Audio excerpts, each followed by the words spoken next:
विद्यार्थी मित्रांनो, नमस्कार। आजच्या भागामध्ये आपण इयत्ता 10वीसाठी मराठी भाषा अभ्यासातील तत्पुरुष समास ही संकल्पना अभ्यासणार आहोत। मित्रांनो, या आधीच्या व्हिडिओमध्ये आपण अव्ययीभाव समास म्हणजे काय हे अभ्यासले होते। अव्ययीभाव समासामध्ये असणारे उपसर्ग त्याबद्दल माहिती आपण अभ्यासलेली आहे। बघा, व्हिडिओ शेवटपर्यंत बघायचा आहे। व्हिडिओला लाईक करा आणि आपल्या ग्लोबल मराठी या यूट्यूब चॅनलला सबस्क्राईब देखील करा। बघा, तत्पुरुष समासाची व्याख्या मी तुम्हाला आता सुरुवातीला वाचून दाखवते। ज्या समासातील दुसरे पद महत्त्वाचे असते व अर्थाच्या दृष्टीने गाळलेला शब्द किंवा विभक्ती प्रत्यय विग्रह करताना घालावा लागतो त्यास तत्पुरुष समास असे म्हणतात। उदाहरणार्थ, कंबरपट्टा, कमरेसाठी पट्टा, अनिष्ट, नाही इष्ट ते, महादेव, महान असा देव, हे आहे तत्पुरुष समासाचे उदाहरण। आता बघा, पुढील वाक्य वाचा व अधोरेखित शब्दांकडे नीट लक्ष द्या अशी इथे सूचना दिलेली आहे। आता बघा, पहिलं वाक्य आहे, मितालीला कविता तोंडपाठ आहे। संध्याकाळी रमेश क्रीडांगणावर खेळतो। यानंतर हा राजवाडा भव्य व सुंदर आहे। महाराष्ट्र दऱ्याखोऱ्यांचा प्रदेश आहे। दसऱ्याआधी नवरात्र उत्सव असतो। आता वरील वाक्यातील सर्व अधोरेखित शब्द हे सामासिक शब्द आहेत। आपण हे प्रत्येक वाक्य वाचलं। प्रत्येक वाक्यामध्ये काही शब्द अधोरेखित केलेले आहेत आणि रंगीत देखील आहेत। हे जे शब्द आहेत हे सामासिक शब्द आहेत। आता बघा, या सामासिक शब्दातील कोणतं पद महत्त्वाचं आहे ते आपल्याला बघायचे। सामासिक शब्दातलं पहिलं पद आणि दुसरं पद आणि महत्त्वाचं पद कोणतं आहे ते आपल्याला बघायचे। आता बघा, तोंडपाठ हा शब्द आपल्या समोर आहे। त्याचा आपण पहिलं पद आहे तोंड आणि दुसरं पद आहे पाठ। यामध्ये दुसरं पद पाठ हे महत्त्वाचे आहे। त्यानंतर क्रीडांगण, क्रीडा अधिक अंगण, यामध्ये अंगण हे दुसरे पद महत्त्वाचे आहे। राजवाडा, राजा आणि वाडा, वाडा हे दुसरे पद महत्त्वाचे आहे। महाराष्ट्र, महा अधिक राष्ट्र, राष्ट्र हे दुसरे पद महत्त्वाचे आहे। यानंतर बघा, नवरात्र, नऊ रात्र म्हणजेच रात्र हे दुसरे पद महत्त्वाचे आहे। आता पुढे बघा, तत्पुरुष समासाचे प्रकार आपल्याला अभ्यासायचे आहेत। ते आहेत विभक्ती तत्पुरुष समास, कर्मधारय समास आणि द्विगु समास। या इयत्तेमध्ये म्हणजे इयत्ता 10वीमध्ये आपल्याला हे 3 उपप्रकार तत्पुरुष समासाचे शिकावयाचे आहेत। हे लक्षात असू द्या। कर्मधारय समास हा तत्पुरुष समासाचा प्रकार आहे। कर्मधारय समास हा उपप्रकार समासाचा नाही, तत्पुरुष समासाचा उपप्रकार आहे, हे लक्षात घ्या। यानंतर बघा, आता विभक्ती तत्पुरुष समासांचा तक्ता आपल्याला अभ्यासायचा आहे। यामध्ये आपल्याला तृतीय विभक्ती तत्पुरुष समास त्याचे प्रत्यय आहेत।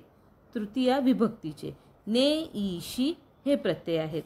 मग आता बघा, आपल्याला पहिला शब्द आहे दिसतो आहे तोंडपाठ, त्याचा विग्रह आहे तोंडाने पाठ।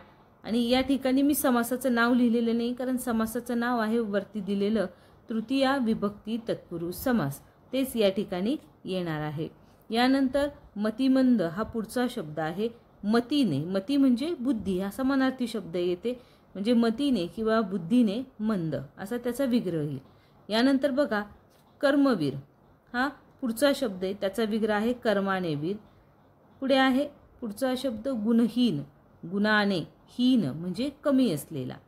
शास्त्रशुद्ध, शास्त्राने शुद्ध। पुढे बघा, आता चिंताग्रस्त, चिंतेने ग्रस्त, ईश्वर निर्मित, ईश्वराने निर्मित।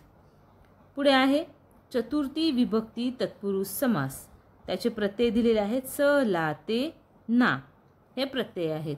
आता सामासिक शब्द आणि विग्रह आपल्याला समोर दिसत आहेत।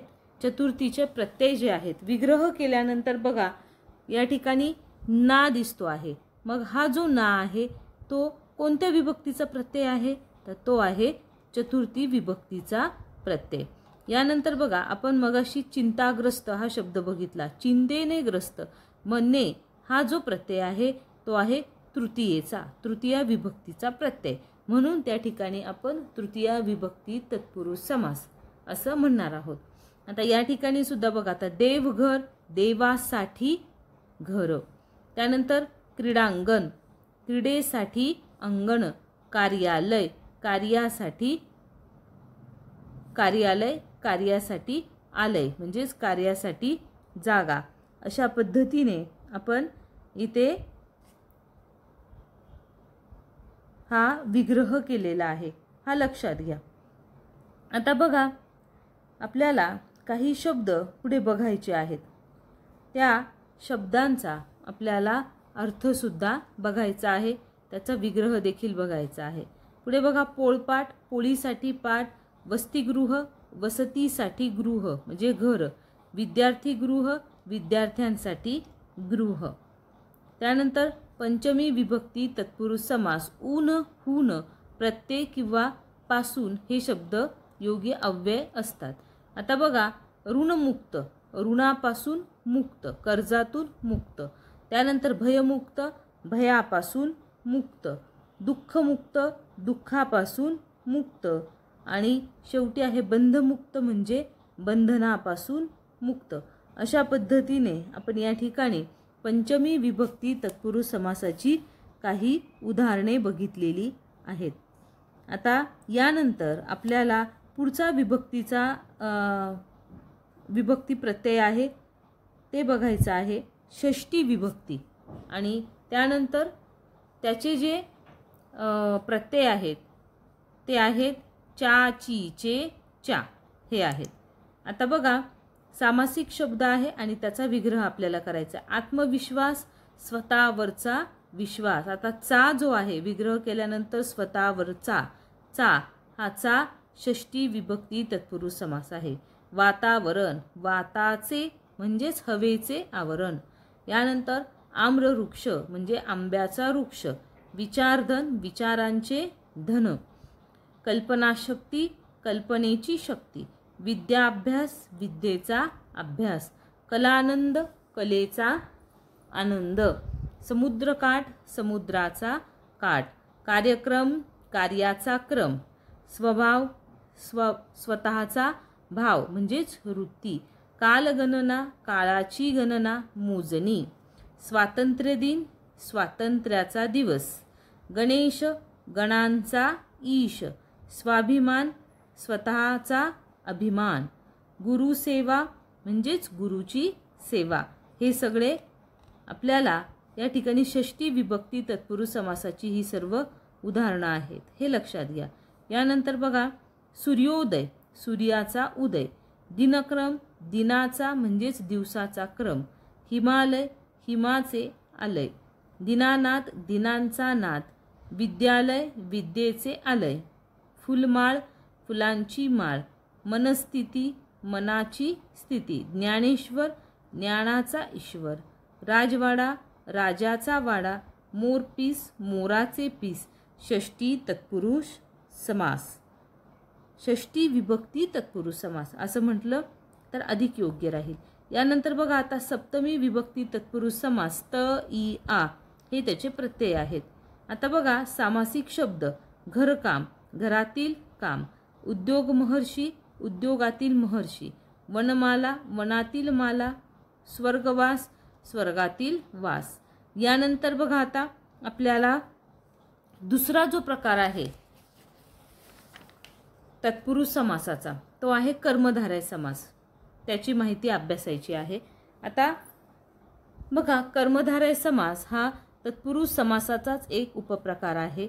ज्या तत्पुरुष समासातील पहिले पद हे विशेषण असून दुसरे पद हे नाम असते त्यास कर्मधारय समास असे म्हणतात. लक्षात ठेवण्यासाठी अतिशय महत्त्वाचा आहे आणि लक्षात पण ठेवू शकतो आपण की पहिलं जे पद असतं, आता मातृभूमी हा शब्द आहे त्यामध्ये मातृ हे विशेषण आहे आणि भूमी हे नाम आहे. मातेसारखी भूमी हा त्याचा विग्रह होतो किंवा भूमी हीच माता हा त्याचा विग्रह आहे. मातेसारखी भूमी. आलं का लक्षात? आता बघा पुढे आपण जाऊया. कर्मधारय समासाचे काही आपल्याला उदाहरणं बघायची आहेत, काही सामासिक शब्द बघायचे आहेत. आता बघा, सुस्थिर. सुस्थिर म्हणजे सु म्हणजे चांगले, असे स्थिर, कर्मधारय समास. ज्ञानामृत, ज्ञानरूपी अमृत, कर्मधारय समास. अमृतवाणी, अमृतासारखी वाणी, कर्मधारय समास. इच्छाशक्ती, इच्छारूपी शक्ती, कर्मधारय समास. गुणीजन, गुणी असे जन, कर्मधारय समास. चिरस्थायी, चिर म्हणजेच काल, असे स्थायी, त्याला म्हणायचं कर्मधारय समास. जीवनवृक्ष, जीवनरूपी वृक्ष, कर्मधारय समास. तपोधन, तप हेच धन, कर्मधारय समास. दीर्घकाळ, दीर्घ असा काळ, कर्मधारय समास. यानंतर दुष्काळ हा शब्द आहे. दु म्हणजे वाईट, असा काळ, कर्मधारय समास. प्राणवायू, प्राणरूपी वायू, कर्मधारय समास. बहुजन, बहु असे जन, कर्मधारय समास. भवसागर म्हणजेच संसाररूपी किंवा भवरूपी सागर, त्याला म्हणायचं कर्मधारय, त्याचा सुद्धा कर्मधारय समास आहे. यानंतर पुढे बघा, भारत माता, भारत हीच माता, कर्मधारय समास. भूतकाळ, भूत म्हणजे घडून गेलेला असा काळ, त्याला म्हणायचं कर्मधारय. पुढे बघा, महर्षी, महान असा ऋषी, कर्मधारय समास. महाकाव्य, महान असे काव्य, कर्मधारय समास. महात्मा, महान असा आत्मा, कर्मधारय समास. महादेव, महान असा देव. यानंतर पुढे आहे महापंडित, महान असा पंडित, कर्मधारय समास. महापूर, महान असा पूर, कर्मधारय समास. महायुद्ध, महान असे युद्ध, कर्मधारय समास. महाराज, महान असा राजा, त्याला म्हणायचं, तो आहे त्याचा कर्मधारय समास आहे. त्यानंतर महाराष्ट्र, महान असे राष्ट्र, कर्मधारय समास. महोत्सव, महान असा उत्सव, कर्मधारय समास.